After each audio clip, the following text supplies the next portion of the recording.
আজ আমরা যে সাপ নিয়ে এত আতঙ্কিত, আফসোস দুনিয়াতে যদি এত আতঙ্কিত হই, তাহলে কবরে যাওয়ার পর কি অবস্থা হবে আমাদের?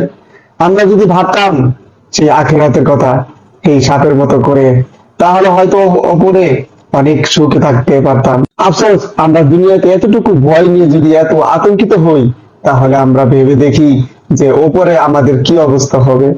ঠিক মতো নামাজ পড়ি না, অনেক টাকা অন্যায় ভাবে জুলুম করে মেরে খেয়েছি, গরিবের হক নষ্ট করেছি। এগুলো দুনিয়াতে থাকতে ভাবা উচিত, কারণ মৃত্যুর পর আমাদেরকে কোনো চান্স দেওয়া হবে না।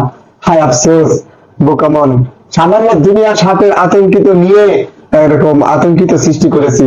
যদি আখিরাতের কথা ভাবি আমরা, তাহলে তো এর চেয়েও হাজার গুণ আতঙ্কিত হওয়ার দরকার, কারণ দুনিয়া মাত্র ক্ষণস্থায়ী, আখিরাতে চিরস্থায়ী। আমরা সবাই দিনের পথে ফিরে আসি।